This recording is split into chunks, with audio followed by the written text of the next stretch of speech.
नमस्कार। साइंस और गवर्नमेंट के इस चैनल में आपका हार्दिक स्वागत है। आज हम एक ऐसे राजनीतिक विचारक, राजनीतिक दार्शनिक की चर्चा करेंगे या उसके जीवन संदर्भ के विषय में जानेंगे, जो राजनीतिक दर्शन के क्षेत्र में सबसे अधिक सृजनात्मक और प्रभावशाली रहा है। साथ ही पश्चिमी जगत का सर्वप्रथम आदर्श काल्पनिक राज्य की योजना प्रस्तुत करने वाला रहा है। एक ऐसा दार्शनिक शिरोमणि प्लेटो। प्लेटो का जन्म 427 ईसा पूर्व हुआ था और उसकी मृत्यु के संदर्भ में कहा जाता है कि वह 347 ईसा पूर्व उसकी मृत्यु हुई थी। इसके जन्म और मृत्यु के संदर्भ में वर्ष का अंतर भी कई पुस्तकों में देखने को मिला है। कुछ पुस्तकों में 428 ईसा पूर्व उसके जन्म को माना जाता है और कुछ पुस्तकों में 348 ईसा पूर्व माना जाता है, लेकिन अधिकतम पुस्तकों में 427 ईसा पूर्व उसका जन्म और 347 ईसा पूर्व उसकी मृत्यु मानी जाती है। प्लेटो का जन्म पेलोपोनेशियन वार, जो कि 431 ईसा पूर्व से लेकर के 404 ईसा पूर्व तक चला था, यानी कि 28 वर्षों तक चला था, उस युद्ध के शुरुआत में ही हुआ था। एथेंस और स्पार्टा का यह युद्ध था। यह 28 वर्षों तक चला था और इस 28 वर्षों के युद्ध में वह करीब करीब 23 वर्षों का युद्ध अपने जीवन में उसने इसका देखा था। साथ ही भारत के संदर्भ में यदि बात करें तो उस समय जब प्लेटो का जन्म हुआ था तो भारत में भगवान बुद्ध के निर्माण की आधी सदी बीत चुकी थी। लगभग 50 वर्ष व्यतीत हो चुके थे और प्लेटो के जन्म के एक वर्ष पूर्व एथेंस में पेराक्लीस की भी मृत्यु हो चुकी थी। यह कहा जाए कि एक ऐसा समय था, एक ऐसा काल था जो कि एथेंस के इतिहास के दृष्टिकोण से उथल पुथल वाला था। कहा जाता है, यह भी कहा जाता है कि प्रत्येक विचारक, प्रत्येक दार्शनिक के ऊपर उसकी समकालीन परिस्थितियों की छाप पड़ती है, दृष्टिगोचर होती है, उसकी लेखनी में दिखती है। यह चीज प्लेटो के संदर्भ में भी चरित्रार्थ होती है, दिखती है। आगे देखते हैं कि प्लेटो का जो वास्तविक नाम था वो एरिस्टोक्लीस था। उसके कई उपनाम भी थे। प्लेटो, यूनानी उच्चारण में उसको प्लाटून कहा जाता है, अरबी में इसको अफलातून कहते हैं। यूनानी भाषा में जो प्लाटून शब्द है, भोलानाथ शर्मा की एक पुस्तक है रिपब्लिक, जो प्लेटो ने लिखी है, उस यूनानी भाषा में, ग्रीक लैंग्वेज में, उसका हिंदी रूपांतरण भोलानाथ शर्मा जी ने किया है और उस पुस्तक में इन्होंने प्लाटोन शब्द का ही प्रयोग किया है। यानी कि प्रचलित भाषाओं में प्लाटोन भी महत्वपूर्ण है, लेकिन आजकल वर्तमान समय के जितने सारे विचारक और विद्वान लिखते हैं वह प्लेटो ही संबोधित करते हैं। प्लेटो को अपनी वंश की जानकारी लेने में बड़ी दिलचस्पी थी। वह जानना चाहता था कि वह किस खानदान से है, किस कुल से है, उसकी वंश परंपरा क्या रही है। तो उसके संदर्भ में भी थोड़ा सा जानते हैं कि उसके पिता का नाम अरिस्टोन था। उसके पिता की मृत्यु उसके बचपन में ही हो गई थी और उसकी माता ने, पेराक्लीसियन ने, दूसरा विवाह किया था। पेरिकल्स का एक सहयोगी था पैरालैम्पिस, उससे उसका दूसरा विवाह हुआ था, उसकी माता का दूसरा विवाह हुआ था और उसकी माता के दो भाई क्राइटियस और चार्मिडीस हुआ करते थे। उसकी वंशावली के संदर्भ में यह कहा जाता है कि प्लेटो का जो पितृपक्ष था वह अफ्रीका के कार्डरस राजा, कार्डरस अंतिम राजा हुआ करता था, कार्डरस अफ्रीका के कबायली का, उससे संबंध रखता था और उससे आगे जाते हुए वह पॉजिडॉन, भगवान पॉजिडॉन से भी उसके कुल का संबंध जोड़ा जाता है। मातृपक्ष से देखा जाए, मातृकुल से देखा जाए तो एथेंस में विधि निर्माता और विधि शास्त्र से संबंध रखने वाली फैमिली या परिवार जिसको कह सकते हैं, सोलोन से उसका संबंध हुआ करता था। उसका कुल बहुत ही उच्च था, उसकी शारीरिक बनावट बहुत ही अच्छी थी, खूबसूरत थी, हष्ट पुष्ट था, यूं कहा जाए कि उसकी शरीर देखने पे ऐसा प्रतीत, स्वयं में ऐसा प्रतीत होता था कि वह देवता सरीके दिखता था, भगवान सरीके दिखता था। वहीं सुकरात से उसके बाह्य रूपों की यदि तुलना करें तो सुकरात चपटी नाक, मोटे होंठ, भद्दी शक्ल, भद्दी चाल और सूक्ष्म था। तो दोनों में जमीन और आसमान का अंतर था। प्लेटो का जो बाल्यकाल था वह एक ऐसे कुटुंब में बीता था जिसके सदस्य कई पीढ़ियों से राजनीति में भाग लेते थे। प्लेटो की इच्छा भी थी कि वह भी बड़ा होकर के राजनीतिज्ञ बने। उसने अपने 7वें लेटर में या 7th लेटर में, जिसको उसकी आत्मकथा भी कहा जाता है, उसमें उसने लिखा है कि वह बड़ा होकर के अन्य युवकों की भांति ही राजनीति में भाग लेगा। इसका अवसर भी उसको मिला। क्राइटियास और चार्मिडीस, जो दो उसके मामा हुआ करते थे, उन दोनों ने जब 404 ईसा पूर्व में 30 निरंकुशों का शासन स्थापित हुआ, इस 30 निरंकुशों के शासन को कठपुतली सरकार या रोल ऑफ 30 भी कहा जाता है। इनका जब शासन स्थापित हुआ तो इन्होंने प्लेटो को निमंत्रित किया कि तुम भी इस शासन में सम्मिलित हो, और प्लेटो ने उस शासन में सम्मिलित होने से मना कर दिया। मना क्यों कर दिया? कि वह उस शासन के शुरुआत में तो वह शासन अच्छा लगा, लेकिन धीरे धीरे उसकी बुराइयां सामने प्रतीत होने दिखने लगी और वह उससे विक्षुब्ध हो गया और उससे दूर हट गया। उसको वह पसंद नहीं करने लगा। कुछ ही समय बाद एथेंस में फिर से एक क्रांति होती है और क्रांति के परिणाम स्वरूप इन 30 निरंकुशों का शासन परिवर्तित होता है और नए शासन की एक लोकतंत्रात्मक सरकार की स्थापना होती है। वह लोकतंत्रात्मक सरकार प्लेटो को पसंद आता है, अच्छा लगता है, लेकिन कुछ ही समय बाद वह भी अपने अन्याय और कुकर्मों के कारण बदनाम हो जाता है, जिससे प्लेटो उससे भी विक्षुब्ध हो जाता है। इन दो कारणों से वह राजनीति में से अलग हो गया, राजनीति में सम्मिलित नहीं हो। एक दो कारण और भी इसमें सामने दिखाई पड़ते हैं। उस विभिन्न विद्वानों की पुस्तकों का अध्ययन करने से प्रतीत होता है कि दो कारण और भी दिखाई देते हैं। दो कारण कौन से हैं? कि 399 ईस्वी में, ईसा पूर्व में, सुकरात को प्राणदंड दिया गया। प्राणदंड देना और दूसरा उसके ऊपर अभियोग चलाना। जो 30 निरंकुशों का शासन था, उस शासन ने सुकरात के ऊपर अभियोग चलाया, युवकों को पथभ्रष्ट करने का अभियोग चलाया गया। और दूसरे जो लोकतंत्रात्मक सरकार आई, उस लोकतंत्रात्मक सरकार ने सुकरात को प्राणदंड देने का कार्य किया। कहा कि उसने कि तुम सुकरात के ऊपर ऐसा आरोप लगा कि वह देशद्रोही है और अपवित्र कार्य करता है, इस कारण से उसको प्राणदंड दे दिया गया। यह दो कारण प्लेटो को राजनीति में न लाने का मुख्य कारण बने। इसके बाद जब सुकरात को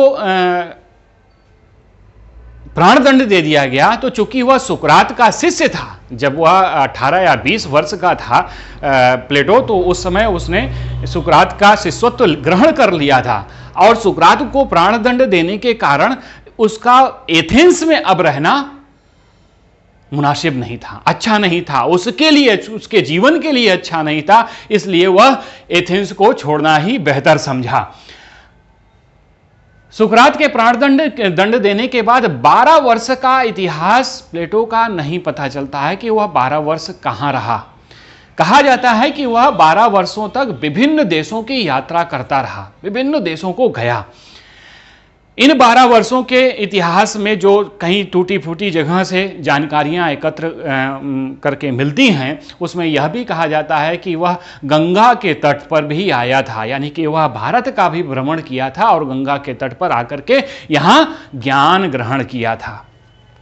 387 ईसा पूर्व में, 387 ईसा पूर्व के बाद उसका जो जानकारी मिलती है, 12 वर्षों का अंतर है यहाँ पर, 12 वर्ष जो जानकारी मिलती है उसमें यह पता चलता है कि वह पाइथागोरस, चूंकि गणित से वह बड़ा लगाव रखता था, तो पाइथागोरस के सिद्धांतों को समझने के लिए और दार्शनिकों के शासन को जानने के लिए वह इटली और सिसिली मिस्र भी गया था, इटली और सिसिली गया, पाइथागोरस के सिद्धांतों को समझने के लिए और दूसरा दार्शनिकों के शासन को समझने के लिए। सिसिली के राज्य सिराकूज में एक राज्य है सिराक्यूज सिसिली का, वहां गया। वहां दियोनेसियस प्रथम वहां का राजा हुआ करता था। जब सिसिली में जब वह पहुंचा तो वहां उसकी मित्रता एक दियोन नामक सुसंस्कृत सभ्य व्यक्ति से हुई। बड़े ही विद्वान था वह दियोन, उससे मित्रता हुई और उस मित्रता के कारण दियोनेसियस से भी उसका परिचय हुआ। दियोन की प्रेरणा से वह दियोनेसियस को एक दार्शनिक शासक बनाने के लिए तैयार हो गया। वह जब दियोनेसियस को दार्शनिक शासन बनाने के लिए तैयार हुआ तो उसने अपने रिपब्लिक के पाठ को उसको पढ़ाना प्रारंभ किया। दियोनेसियस प्रथम को जब दियोनेसियस प्रथम को उसने अपने रिपब्लिक का पाठ पढ़ाया तो उसने कहा कि तुम्हारे इस राज्य में अन्याय और क्रूरता का बोलबाला है, यानी कि लोकशाही के तत्व इसमें नहीं दिखाई देते हैं, अन्याय के तत्व ज्यादा हैं। इससे दियोनेसियस कुपित हो गया, नाराज हो गया। उसकी नाराजगी का परिणाम प्लेटो को भुगतना ही पड़ा। हुआ क्या कि दियोनेसियस ने, चूंकि एथेंस से आया था और एथेंस, जैसे मैंने पहली स्लाइड में आपको बताया है कि पेलोपोनेशियन युद्ध में एथेंस और स्पार्टा में युद्ध चल रहा था। तो एथेंस, स्पार्टा विजित राज्य था और एथेंस तबाह राज्य था, पराजित राज्य था। तो उस दियोनेसियस ने स्पार्टा के राजदूत को प्लेटो को सौंप दिया, प्लेटो को सौंप दिया और स्पार्टा के राजदूत ने एजीना नामक टापू पर ले जाकर के प्लेटो को बेच दिया। प्लेटो वहां पर दास के रूप में रहने लगा। वहां पर उसको एक उसका मित्र, पुराना मित्र मिला, अनिकैरिस मिलता है और जब देखता है कि प्लेटो की हालत ऐसी है तो उसने उसको खरीद लिया। तो जब किसी दास को खरीदा जाता है, कोई व्यक्ति खरीदता है तो वह उसका स्वामी होता है, इसलिए यहां मैंने उसको स्वामी के रूप में इंगित किया, यद्यपि वह उसका मित्र ही था। तो स्वामी के रूप में जब यहां पे उसको खरीद लिया और खरीदने के उपरांत तुरंत उसको मुक्त कर दिया और पुनः उसको एथेंस भिजवा दिया। सकुशल वह एथेंस पहुंच गया। प्लेटो के शिष्य जो हुए, प्लेटो के जो मानने वाले थे, उसके मित्र, सहयोगी, शिष्य, वे सब जब इस बात की जानकारी प्राप्त करते हैं कि अनिकैरिस ने उसको खरीद करके, अपना धन लगा करके उसको खरीदा और मुक्त किया है, ऐसी परिस्थिति में उनके शिष्यों ने पैसा इकट्ठा, धन एकत्रित किया और जो धन अनिकैरिस ने उसको खरीदने के लिए लगाया था उसको वापस करने गए। किंतु अनिकैरिस, उसका चूंकि अच्छा मित्र था, उसने उस धन को लेने से इनकार कर दिया। वह धन जब लेने से इनकार कर दिया तो वह धन लेकर के पुनः उसके शिष्य वापस आ गए और एक ऐसी वाटिका, कहा जाता है कि एक वाटिका थी अकादिमस नाम की उस वाटिका को उन शिष्यों ने खरीद लिया। यही अकादिमस बाद में प्रसिद्ध अकादमी के नाम से जानी गई, जिसको हम यूरोप का प्रथम विश्वविद्यालय भी कहते हैं। 383 ईसा पूर्व में प्लेटो ने उस वाटिका में अकादमी नामक एक शिक्षणालय, स्कूल, कॉलेज, विश्वविद्यालय कह सकते हैं, खोला और वह विश्वविद्यालय एथेंस या कहें यूनान का, पूरे समस्त यूनान का बौद्धिक संपदा का केंद्र बन गया, बौद्धिक केंद्र बन गया। व्यापार और कला के क्षेत्र में तो यूनान ने उन्नति की ही, साथ ही बौद्धिक केंद्र के रूप में भी स्थापित हुआ। बौद्धिक केंद्र के रूप में स्थापित होने के पीछे रीजन बता रहा हूं कि क्योंकि उस समय जो सोफिस्ट हुआ करते थे, घूम घूम करके शिक्षा देने वाले होते थे, वह ऐसा कोई केंद्र नहीं था यूरोप में। यह पहला केंद्र था जिसको प्लेटो ने स्थापित किया, जहां पर अब शिष्य दूसरी जगह से आकर के शिक्षा ग्रहण करने लगे। मैसेडोनिया के स्टेगिरा नामक स्थान से राजनीति विज्ञान का जनक पितामह अरस्तु भी यहीं शिक्षा लेने आया था और प्लेटो की शिष्यत्व को ग्रहण किया था। यहां 367 ईसा पूर्व की बात हम करते हैं कि सिराकूज की यात्रा, यहां पहली जो यात्रा हमने बताई कि सिराकूज की यात्रा, यहां पहली यात्रा थी दियोनेसियस प्रथम से।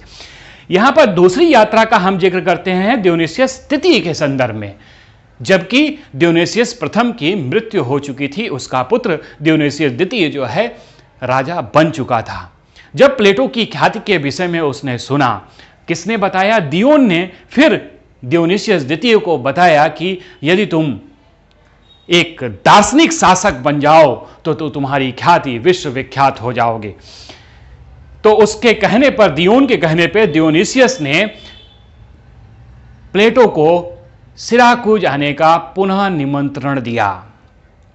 चूंकि पहली बार की जो उसकी अनुभव उसका अच्छा नहीं रहा था, प्रथम यात्रा का, सिराकूज की प्रथम यात्रा का उसका अनुभव अच्छा नहीं था, तो द्वितीय यात्रा करने पे प्लेटो ने संकोच किया। लेकिन उसके मन में यह विचार आया कि चूंकि उसकी अकादमी के बहुत सारे शिष्य ऐसे हैं जो कि जिनको वह शिक्षा देता है, दार्शनिक शासकों के विषय में बताता है, भूगोल के संदर्भ बताता है, ज्यामिति शास्त्र के संदर्भ, गणित के संदर्भ में बताता है, तो उसकी सारी जो सिद्धांत हैं वह एक कल्पना, एक ढकोसला मात्र रह जाएंगे। इस कारण से प्लेटो तैयार हो जाता है और सिराक्यूज की यात्रा प्रारंभ कर देता है, सिराक्यूज जाता है। इस समय प्लेटो 60 वर्ष का था। प्रारंभ में प्लेटो ने दार्शनिक शासक की जो शिक्षा प्रारंभ की उसमें कुछ सफल भी हुआ। उसने भूमिति शास्त्र पढ़ाना प्रारंभ किया। उसकी देखा देखी राज्य दरबार के अन्य लोग भी रेत पर त्रिभुज और अन्य आकृतियां बनाना प्रारंभ कर दिए। भूमिति भक्ति का ऐसा बवंडर उठा कि पूरा वातावरण ही धूलिमय हो गया। किंतु यह स्थिति बहुत समय तक न चल सकी, यह अधिक देर तक नहीं टिक सकी। उसके पीछे भी कारण था। चूंकि दियोनिसियस द्वितीय जो है 30 वर्ष का हो चुका था, उसके अंदर चित्त की जो अस्थायित्व चाहिए होता है वह अब नहीं रह गया था, वह प्राप्त नहीं था। उसके पीछे भी कारण था कि चाटुकारों की अधिकता थी। चाटुकारों ने ऐसा उसका मन भ्रमित कर दिया कि दियोन के संबंध में उसने ऐसा कहा कि दियोन खुद शासक बनना चाहता है, वह आपको दार्शनिक शासक नहीं बनाना चाह रहा, अपितु वह स्वयं शासक बनना चाह रहा है। इसलिए आपको अन्य कार्यों से हटा करके प्लेटो की शिक्षा दिला रहा है। दियोन और दियोनिसियस द्वितीय में इतना वैमनस्य बढ़ा कि उसने दियोन को देश निकाला दे दिया, राज्य से बाहर कर दिया और उसकी संपत्ति छीन ली, उसकी स्त्री को छीन लिया और उसकी स्त्री का विवाह भी दूसरे पुरुष से कर दिया। ऐसी स्थिति में प्लेटो की स्थिति बड़ी ही गंभीर हो गई, बड़ी ही अजीब सी हो गई। प्लेटो का वहां रुकना अब उचित प्रतीत नहीं हो रहा था। ऐसी स्थिति में वह प्लेटो जो है सिराकूज को छोड़ करके एथेंस के लिए रवाना हो जाता है। रास्ते में जाते समय तारेतेनियम का एक राज्य पड़ता है, वहां का शासक अर्कितास से उसकी भेंट होती है, मित्रता होती है। उसकी यह मित्रता बाद में उसके बहुत काम आती है। 361 ईसा पूर्व सिराकूज की वह तीसरी यात्रा दियोनिसियस द्वितीय ने प्लेटो को तीसरी बार पुनः आमंत्रित किया और इस आश्वासन के साथ आमंत्रित किया कि वह प्लेटो के आदेशों का और उसकी इच्छाओं का, उसके दार्शनिक सिद्धांतों का पूर्णतः पालन करेगा। ऐसे आश्वासन मिलने के बाद प्लेटो भी, उसके बाद भी प्लेटो जाने का इच्छुक नहीं था, क्योंकि उसकी 2 यात्राएं सिराक्यूज की बड़ी ही दुखपूर्ण थी, दुखद थी। इस कारण से वह जाना नहीं चाहता था। चूंकि एक शिक्षक था, दार्शनिक था, इसके वशीभूत होकर उसने निर्णय लिया कि वह सिराक्यूज की तीसरी यात्रा भी करेगा। सिराकूज की जब तीसरी यात्रा वह करता है और वहां जाकर के दियोनिसियस द्वितीय को शिक्षा देना प्रारंभ करता है, तो वही स्थिति पुनः पैदा हो जाती है। दोनों में वैमनस्य होता है और प्लेटो एक, जैसे कहा जाए कि प्रतिष्ठित बंदी की भांति अपने आप को महसूस करने लगता है, जिसको कह सकते हैं आज के संदर्भों में नज़रबंद कर दिया गया हो, उसको ऐसा महसूस करता है। तो उसने अर्कितास से सहायता मांगी और अर्कितास के हस्तक्षेप से अर्कितास ने पुनः उसको जो है एथेंस सकुशल वापस लौटाया। 81 वर्ष की आयु में प्लेटो के एक शिष्य का विवाह समारोह था। उस विवाह समारोह में उसको निमंत्रित किया गया था, वह गया था उसके विवाह समारोह में। उस विवाह समारोह में इतना कोलाहल था, अशांति थी कि शाम के समय वह अपने आप को स्वयं एकांत में जाना चाहता था, इसलिए वह वापस आकर के पुनः अपने कमरे में सो गया। विवाह के उपरांत जब उसके शिष्य अपनी वधू के साथ उससे आशीर्वाद लेने के लिए प्रातः गए तो वह दार्शनिकों को राजा बनाने वाला मृत्युलोक की रिपब्लिक में जा चुका था। प्लेटो एक आदर्शवादी था। उसने पश्चिम के आदर्शवाद के लिए नींव तैयार की। वह एक दार्शनिक था। वह सामान्य से दिखने वाले स्वरूपों से आगे के स्वरूपों को भी देख पाया। वह एक बुद्धिवादी, तर्कवादी था, क्योंकि वह अपने दर्शन को एक निश्चित आधार दे पाया। वह एक क्रांतिकारी था, क्योंकि उसने अपने आसपास के विघटित हो रहे समाज का पुनर्निर्माण करने का प्रयत्न किया। स्पष्ट है कि इस प्रक्रिया में प्लेटो उस समय विद्यमान प्रणालियों से इधर उधर चला गया और इसलिए उसकी हमेशा यह कहकर आलोचना की गई कि वह कल्पनालोकी, अव्यावहारिक और आदर्शवादी आदि है। पाश्चात्य चिंतन में प्लेटो का स्थान सदैव अद्वितीय रहेगा। अनेकों आदर्शवादी प्लेटो को अपना गुरु मानते हैं और उसका शिष्य होने में गौरव का अनुभव करते हैं। कुछ प्लेटो की प्रशंसा करते हैं तो वहीं कुछ उसकी निंदा भी करते हैं, किंतु कोई भी प्लेटो की अनदेखी नहीं कर सकता। वस्तुतः इसी में प्लेटो की महानता है। प्लेटो वास्तव में आदर्शवादियों के बीच आदर्शवादी था, कलाकारों के बीच कलाकार था, दार्शनिकों के मध्य दार्शनिक था, क्रांतिकारियों के बीच क्रांतिकारी था। जय हिंद।